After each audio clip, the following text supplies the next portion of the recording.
Welcome to the First Time Facilitator podcast. Whether you're a first-time facilitator or a seasoned pro, listen in for tips and tricks to make a bigger impact at the next workshop you deliver. And now, your host. Her favourite cocktail is a mojito, Leanne Hughes.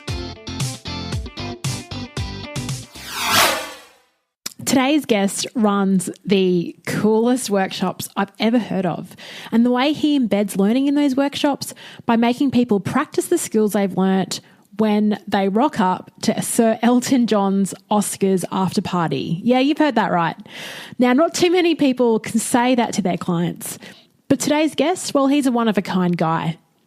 His name is Steve Sims, and his day job is to make the impossible possible. With his help and expertise, his clients' fantasies and wildest dreams come true. Steve is the author of the book, Bluefishing, The Art of Making Things Happen, and he has a podcast of the same name. Steve has spoken at Harvard and the Pentagon twice. Now, getting married by the Pope in the Vatican, being serenaded by Elton John, and connecting with powerful business moguls like Elon Musk are just a few of the many projects that Steve has worked on. He even got a museum in Florence to close down for a private dinner party for 6 people at the feet of Michelangelo's David. And if that's not cool enough, he even had Andrea Bocelli come in to serenade the guests. I mean, that's next level. So these are all really cool stories. And look, if you search for Steve Sims in your podcast player, you'll find a ton of shows where he shares these stories. But I really wanted to get Steve on the show to talk about a few other things that he doesn't really talk about. The assumptions that we have about asking for things. We talk about how confidence and your approach can take you far and literally open doors. We also talk about the perfectionist beast, and I really like his quote, which is, get going and then get good. Look, I agree with that, but I have to say and be honest, I often find it difficult to implement sometimes because I do want things to be perfect. If you'd like to join the conversation when the show is over, I'd love to see you in the Flip Chart, which is a free community on Facebook for the First Time Facilitator audience. And if you'd like to view a link for that or everything that Steve talks about and shares in this wonderful episode, check out the show notes for this episode at firsttimefacilitator.com/episode 55. Now, on to the show. It is an absolute delight to welcome to the First Time Facilitator podcast, the Wizard of Oz himself, Steve Sims. Steve, it's so cool having you on the show. Hey, it's a pleasure to be here. Thanks. Look, I guess you're a bit different to other guests that we've had on this podcast. So your main gig isn't facilitating workshops. But when I thought about having you as a guest, it was because you facilitate these once-in-a-lifetime experiences for your clients. So I'm really keen to dive into that. I was watching your speakers reel and someone in the audience puts up their hand and they ask you the question, what drives you? What keeps you going? And you shared a really great story. I think that would be a really great beginning if our listeners haven't heard of you. Can you tell us what happened when you were 11 years old with your mother walking down Bond Street? Oh, yeah. You get those moments in life which you think are just going to be uneventful and unimpactful, and it's the smallest thing that can really just change your life. I was walking down a place called Bond Street, and like every city in the planet, they've all got that one street where all the posh stores are. And you've got Madison Avenue, Fifth Avenue, Bond Street, Bahnhofstrasse. So there's all these different places around the planet where all your Gucci, Prada, and all the other brands are on. And me and my mum are walking down, and I'm just a young kid, and I'm holding on to my mum's hand. And we're walking down the street, and she stops and turns around on the corner of the curb and looks across the road into a Gucci store, and in the window was a handbag. Now, of course, me being an idiot, I'm a little kid, I'm thinking, we're going to cross the road now. And there was no traffic, so I stepped off the curb to cross the road. And she yanked me back. And I was like, what? Aren't we going across there? And of course, I'm a little kid. I didn't really care about looking at handbags, but I just thought that was what we were doing, seeing as we were so poised and staring at it. And she literally pulled me aside and she went, no, I'm just looking. We don't go in there. That's not for us.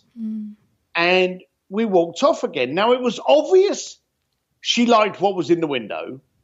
I don't remember the handbag. I do remember the store. I remember the exact window she was looking in. But I just remember the kind of embarrassment / intimidation / fear that she had about walking into what in all purpose is a bloody shop.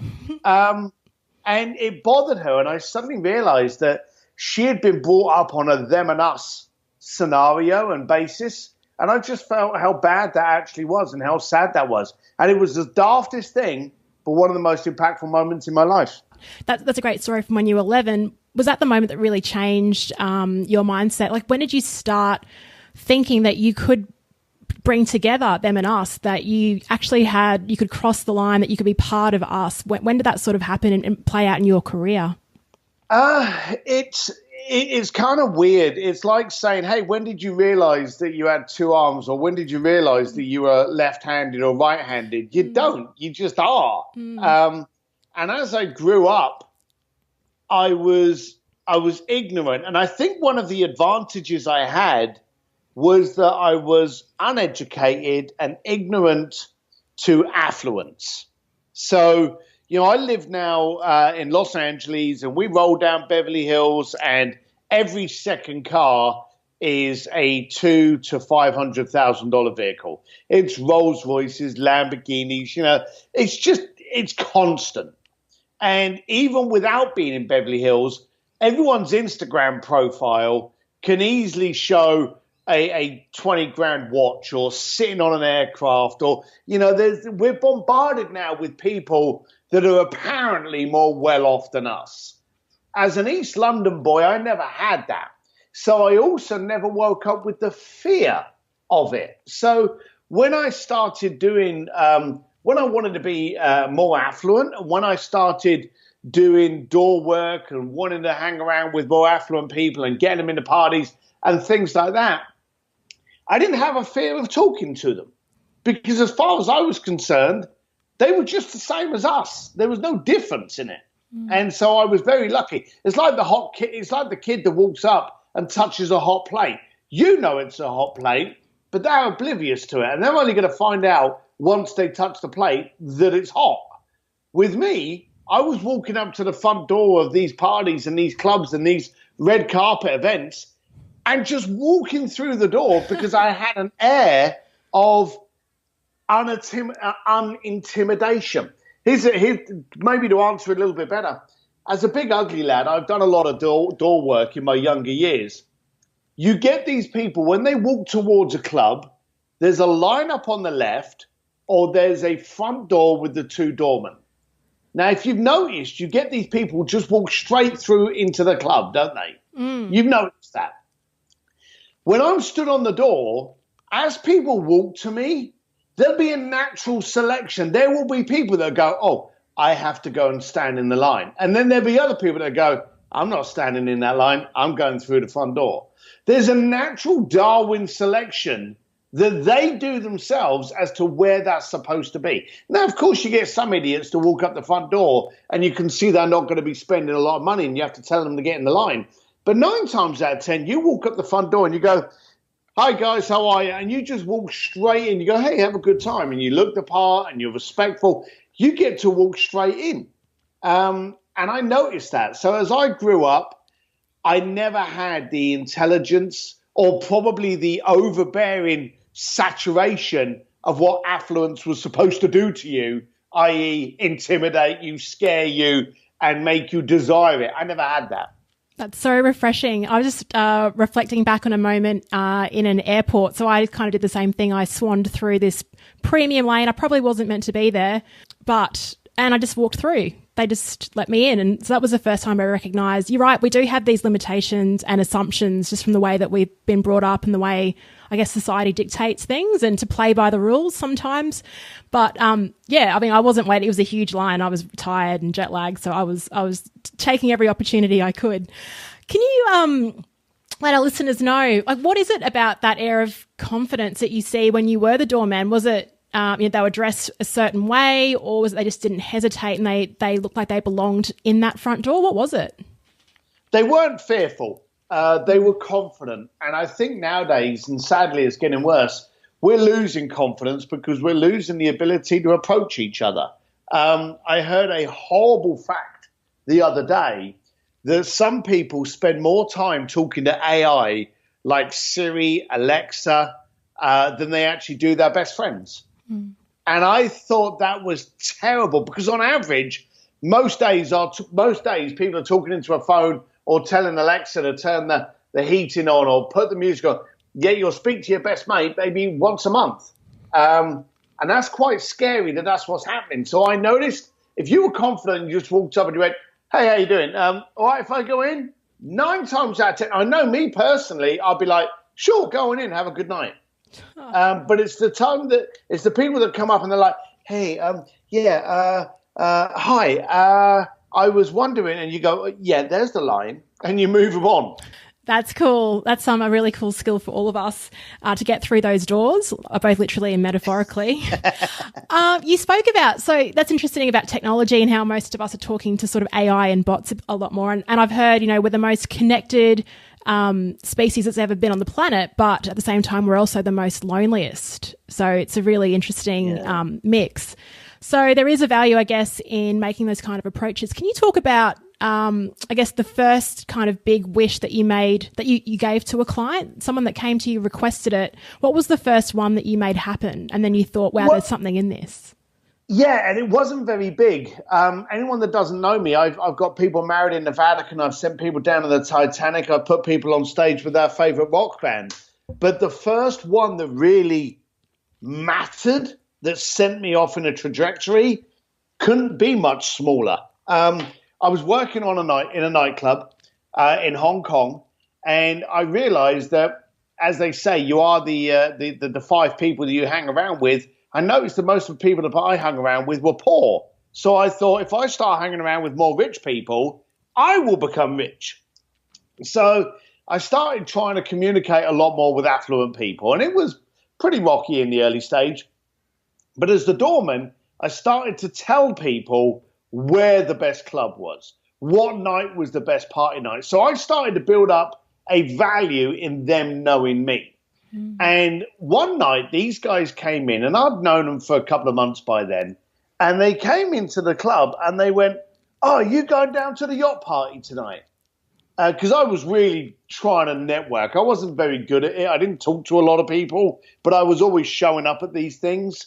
And I said to the guys, I said, oh, what yacht party is that? And they told me where it was. And I was like, I don't know. And I let them into the club, and, that was it. So I'm stood at the front door, and I thought to myself, I spoke to my fellow meathead, and I went, look after the door a minute. I'm just going to try something. And I went down to the yacht. Now, they'd already told me where it was going to be.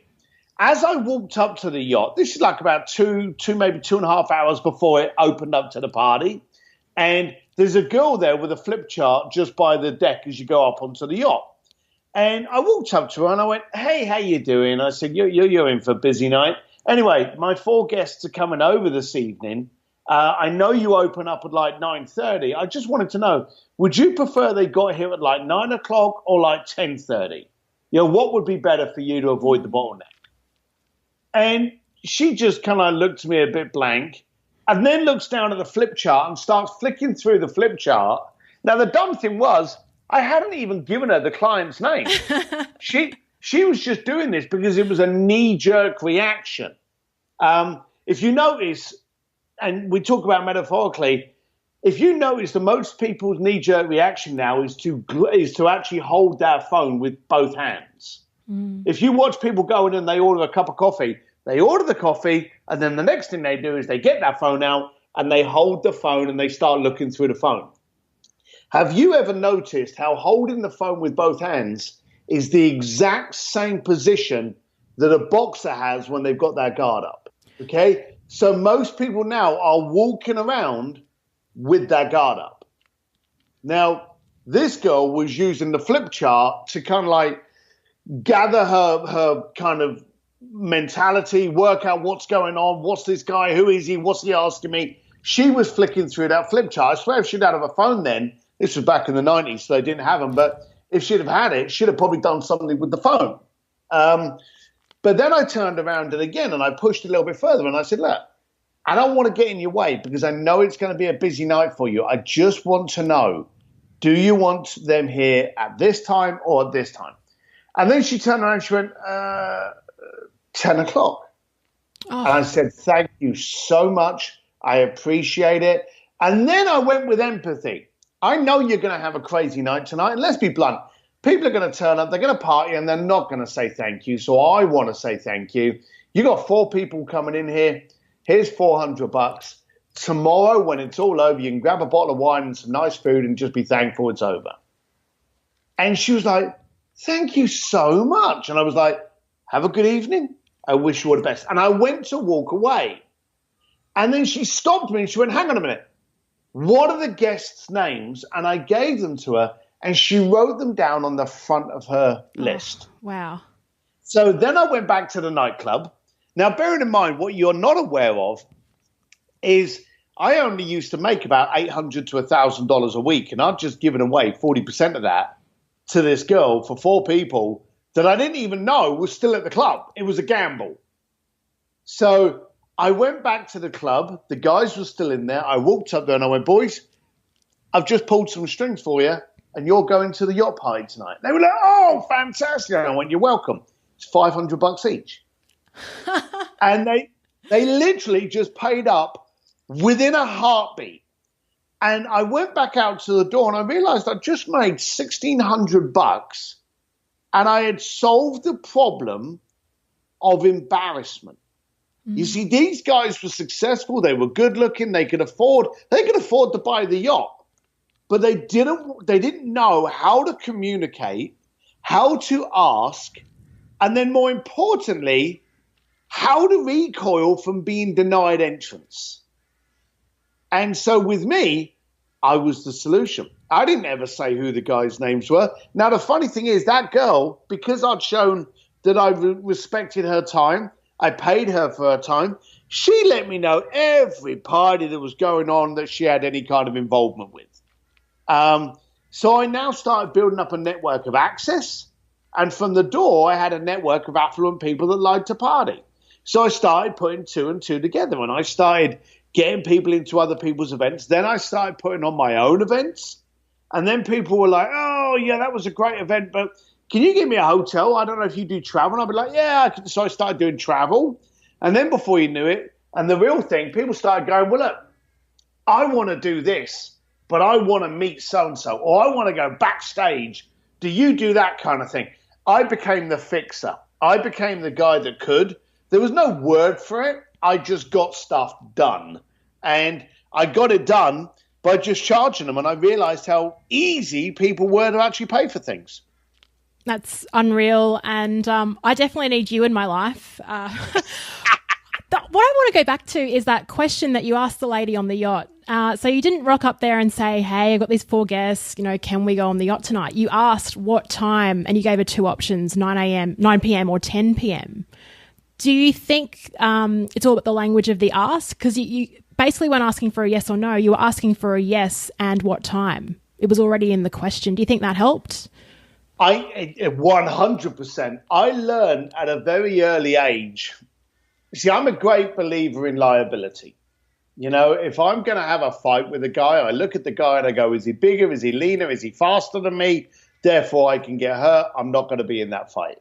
So I look at liability. If I'm driving an old car, I'm not going to drive it fast because it could probably break or go wrong.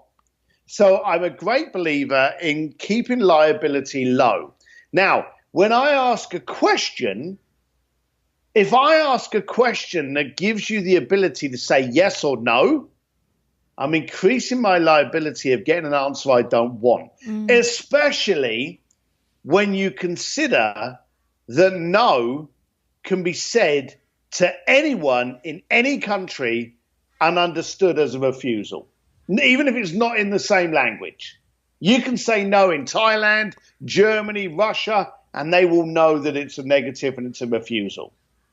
And 9 times out of 10, bearing in mind it's also the shortest word in history, in our language. So if I go up to you and I go, hey, can I get 4 guys on your yacht tonight? What's the chances I'm going to get a no rather than a yes? 100%. Bingo. So what I did was I lose that liability. I remove it by only giving you the ability to answer with an answer that I will accept. So I go up there and I go, hey, what time? I go up to people now and I don't ask them, hey, I want to shut your museum down. Can I do that? Hey, I want to send my clients backstage to meet Taylor Swift. Can we do that? I don't do that. What I do is, what needs to happen in order for my clients to be backstage with Taylor Swift? What are the steps required in order for me to get you to close your museum down on Wednesday afternoon for a dinner party at the feet of Michelangelo's David? I ask a question that is only going to provide me, because if I say something like that, hey, what are the steps required for me to have your museum closed down on Wednesday? If the guy or girl looks at me and goes, no, they're looking like a moron, because they didn't they didn't speak in a manner that makes any sense to anyone. Oh, this is so funny. So recently, so I'm a fan of Dr. Jordan Peterson, and he's in Australia at the moment on tour, and I've completely failed. I mean, now what I've just picked up from you is, so I reached out to his agent, and kind of the ask was, I'll fly anywhere in Australia. Like, how can I get an interview with Jordan Peterson? 30 minutes. And you know what the answer was? It was a no. But now I'm just thinking of that, and maybe there's ways of reframing, but also possibly not even going through the agent. Well, there's another. Okay, so let's take it another step. When you get a no, 9 times out of 10, it's because you asked the wrong question or you asked the wrong person. Look at the liability. You go to, what's an agent's job? Now, I live in Hollywood, okay?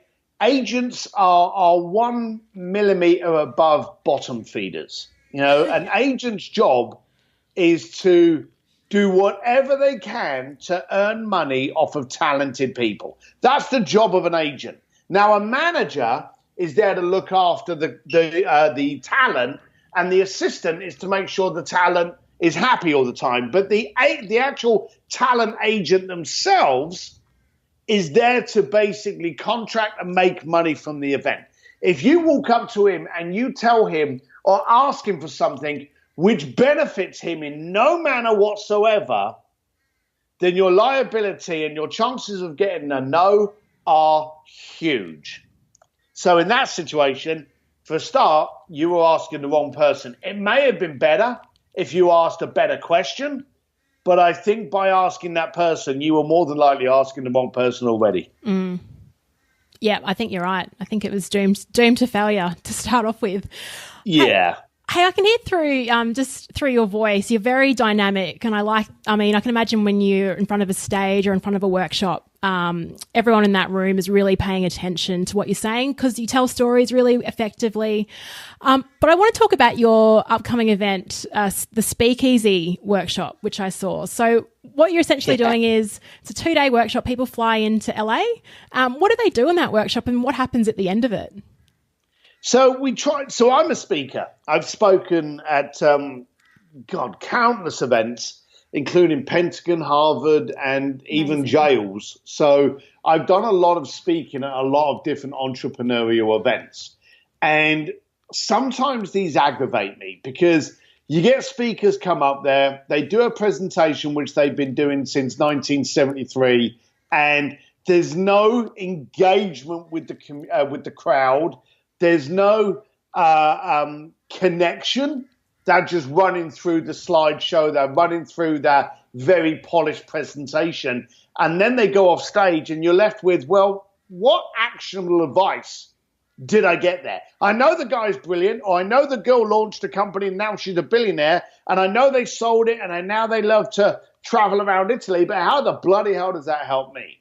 So what I decided to do was to re-engineer a workshop, and we launched something, and it was the greatest growth comes from the greatest accidents.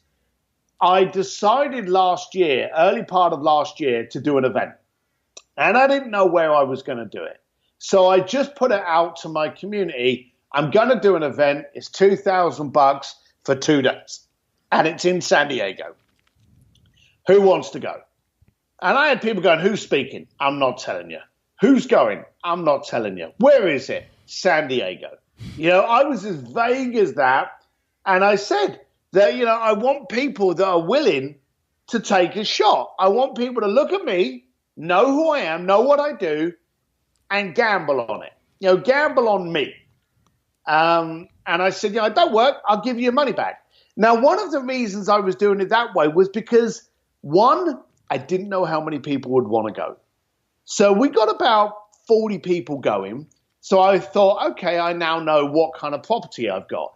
But then I thought to myself, what speakers do I get in? I've got loads of friends. I've got some very interesting friends in my Rolodex. Who do I have walk in? And then that's when it came to me, I'm going to reverse engineer it.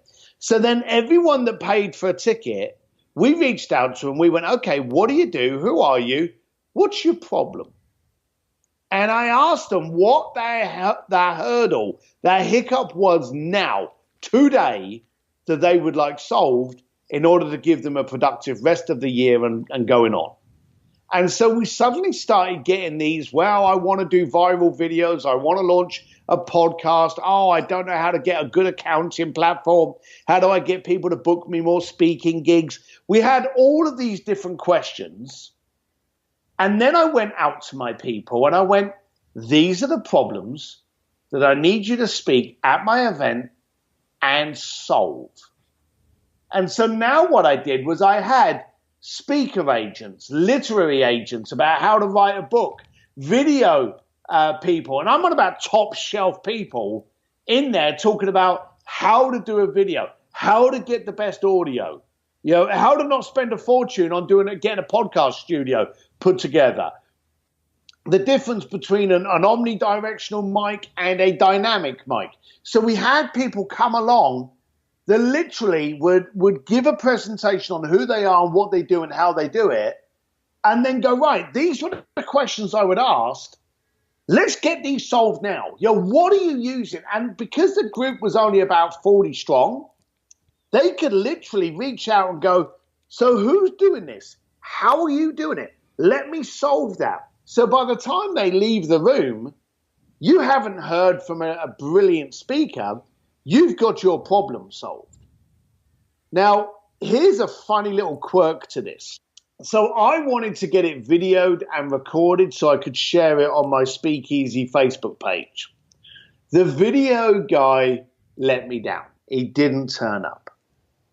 So then, without realizing it, the community suddenly started turning around going, this is brilliant. We never knew where it was going to be. We didn't know who was going to turn up. And what happens here stays here. Because no one else will ever get it that wasn't in this room. So actually, someone turned around and said, this is like a speakeasy. If you don't know the password to get in, you're not getting in. And we were like, everyone knows I like whiskey. So I was like, that's brilliant. So we did a Speakeasy San Diego. The original one wasn't even called a speakeasy. It was called a reverse mastermind, I think we called it. We didn't know what the bloody hell to call it. And then we did 3 other speakeasies last year, including New York. And then we've got one in LA, which and it's next week. But we didn't even tell anyone where it was until I think it was yesterday, because we wanted to know how many people are coming, what's your problems, what's your questions, and it's really reverse engineered what a normal speaker workshop / event should be. And it's been generating a great community as well. So having a great deal of fun with it. That's so cool. And what's the event that culminates the whole sort of 2 days? There's a pretty cool party that everyone's off to, I believe. So one of the things that you've been doing your homework. Well, he's my favorite artist. I love the guy. Oh, is he? Yeah. All right. So one of the things that I like to do is I want to shake you up and get you into somebody else's sandpit. So what we're doing is we're doing 2 days of a speakeasy where we're going to get your problem solved, introduce you to different perspectives, different growth, more family members, which is what you'll gain within the entrepreneurial guests at the event. And then after that, we're all getting dressed up and we're going to Sir Elton John's Oscar party with basically all the A-list of Hollywood. So we did that last year in New York, where we did 2 days in Soho, had a bunch of really cool cats come in and solve problems. And then that evening we went to Sir Elton John's gala at Cipriani's in Midtown. So it was the chance for you to learn all this information and then be sat next to the guy that owns the New York Jets or who owns the Rockefeller Plaza, millionaires and billionaires, so that you can see they're just like you. You're having a conversation now with people that on one table have the financial economy of a small country, and you're on that table with them.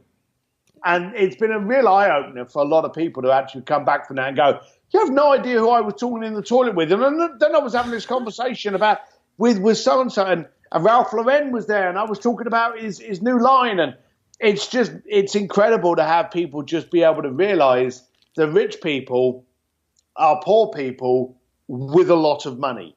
Things don't change just because of the bank account. Yeah, no, that's a really interesting perspective. It's also probably the coolest workshop that I've ever heard of. And this will be like episode 55, I believe. I think you've just won coolest workshop ever. Yeah, with your approach with the speakeasy, how I guess a lot of the time when we run workshops, we want to make sure it's perfect before we even, put it out there to advertise. So we'll spend a lot of time creating all the content and everything else. And then, like you said, you might get people that actually want something a little bit different. They want to be involved with your community, but they're after something else. So it's a really interesting approach. I've got to ask you. Sorry. I've got to interrupt there for a second. Tell me one thing that's perfect. You see, I'm a great believer that perfection is a blue unicorn with 3 testicles. It doesn't exist. So what I do is I have a saying that I drill through my kids, and it's basically my mantra. And I say, get going, then get good. And every day that I pull something out, someone will go, oh, that's brilliant. And I'll be like, yeah, it's really, really, really good. And I'm really happy with it. But I bet you in 2 months' time, I'll find a way to be able to make it better. So why do I want to wait chasing that unicorn that, let's be blunt, doesn't exist? Yeah, and there's something really key in momentum, isn't there? By putting it out there, getting the feedback. It is. It's sometimes, I guess, when you're own as well, working on your own business, it can be tough because you think you're your own worst critic sometimes as well. Yeah, you absolutely. So, yeah, and the old paralysis by analysis, you'll sit there for years, you'll do a 400-page PowerPoint on how this can be brilliant, and then all of a sudden you'll just keep second guessing yourself and getting in the way of yourself, and someone else will just do it and then do it and fail and do it and get better and fail and progress and succeed. So while you're thinking about it, someone else is getting all the education and actually building up a platform that you can't even compete with. Yeah, actually, that's a really good point. And how I got this interview with you, bit of background. So I heard you on Travis Chappell's Build Your Network a few months ago, and I was like, I need to get Steve on my show, but I let it sort of simmer and was waiting for the right time. Then I was out for a drink in Brisbane, and I met this guy called Joss who interviewed you on his podcast, a marketing podcast. And I said, oh, you got Steve. I want to interview Steve. And he's like, well, let's just shoot a video now and send it to him over Facebook Messenger. And I'm like, no, it's too dark and all these excuses. Anyway, we did it. And look, voila, I've got an interview with you just by seizing that opportunity. And it wasn't perfect. It wasn't a perfect video, but it worked. Yeah, it's Josh is a great guy, by the way. It just one of these things that what would you have done that could have been better than what you did? Yeah, Well, I probably wouldn't have got around to it, to be honest. There's so many other things on my... No, you wouldn't have. No. You wouldn't have. You'd have sat there going, well, my hair's not right, and hang on a minute, how do I do this? And we got to get the lighting right. I released a podcast, and literally I was at an event, and someone said to me, with the people you know, Steve, you should do a podcast. And I was like, yeah, all right, that sounds fun. Yeah, that sounds cool. So I just went online and I just posted online, shall I do a podcast? And I got a bunch of people going, yeah, you should do a podcast. So I was like, all right. So I got a microphone, and I found a place in the corner of my garage that didn't have too much echo. And I started calling up my buddies and started doing a podcast. And I got to about the 18th episode, and the first 6 were revolting. They were horrible. But the daft thing was, had I not started, I'd have never been able to be in a position to realize how bad they were.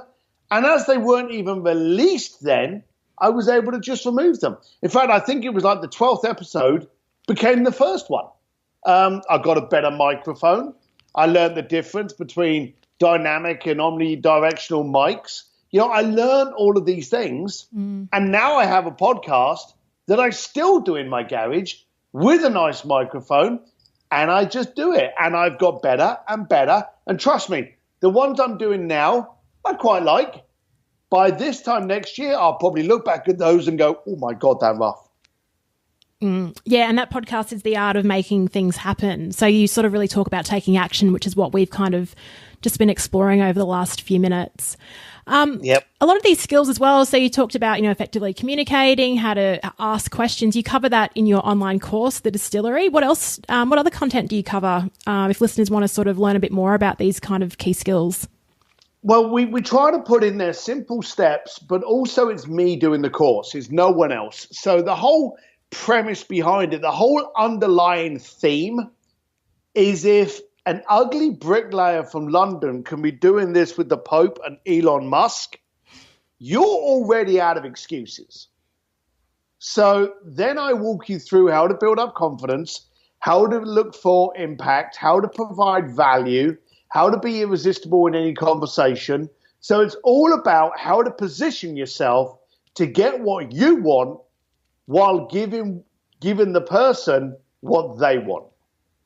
And that's what's in the course. It's a 16 chapter course, and we're also throwing off the regular videos in there. So it's the kind of content that's constantly going to be growing. Whenever we do cool videos, we add another couple of videos. It started off literally as 16 videos, and I think now there's maybe 24 in there, and every month we're adding more. So it wants to become a resource library that's going to become your friend. And when you join the distillery, you also get access into the private Speakeasy Facebook page. And in there, you get to mingle and communicate with different members. They post up what they like. They post up what they're frightened of. It's a very open, naked environment where you can talk about things that bother you. Awesome. And we'll link to that in the show notes. Just on the topic of confidence, what is your advice for any of our listeners who are first-time facilitators, first-time presenters that are getting the confidence now just to step up in front of a room? What advice would you give them? Are you on about speakers? Yeah. Right. Okay. So stop being a speaker. And I mean that. I did a speech. I was the opening keynote for a big mortgage convention about 2 weeks ago. And I was speaking to the heads of this mortgage corporation a couple of seconds before I went up on stage. And they pay me well to be up on stage. And I went up on stage and I went, hey, good morning, how are you? Because it was in the morning. I was the opening keynote. I usually don't do morning speeches, but I did. And I said, hey, good morning, how are you? I hate giving speeches. And you saw the front line of the people that had paid me to be up there go, oh my God. And I looked at the audience and I said, I don't want to stand up here and tell you about how brilliant I am. I'd love to have a conversation with 2,500 people about how what I've done and do can make you brilliant. Now, if you don't want me to do that, tell me and I'll run through a 90-minute speech and I'll tell you all the stories and I'll make you giggle and you can clap like demented sea lions when I walk off. But I would love to make you better, smarter, more productive and more impactful. What do you think? And that was within the first few seconds. And, of course, everyone started clapping. I got a standing ovation at the beginning of a speech. What? And that's amazing. It was brilliant. But the people that paid me went from holding their hands in their heads to kind of like, all right. So the whole point is I don't believe speakers should give speeches. I think speakers should have conversations with thousands of people or hundreds of people, but they should have conversations. And in a conversation, there are things that are primitive and primeval to make that conversation work. And the first one is engagement. And the second one is value. If you can engage someone in a conversation by entertaining, telling them jokes, whatever, wearing a funny hat, whatever it takes, and then you can feed them with value that benefits them, then you'll be on a stage every day of your life for as long as you want to be.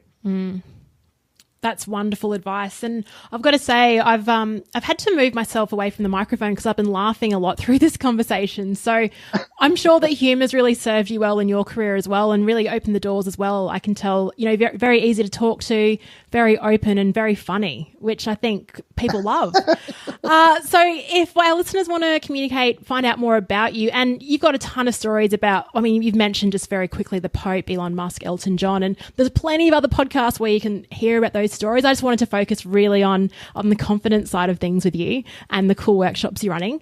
So where can people find you? Well, I've got a website. It's Steve D. Sims, D for dog, stevedsims.com. If you sign up for the newsletter, you'll actually get one of my favorite videos called the Chug Test, and you'll also get a PDF, which will be the cheat sheet from the book, The Art of Making Things Happen, Bluefishing. So there'll be a couple of freebies that you'll get, but then you'll get notified of where my speakeasies are.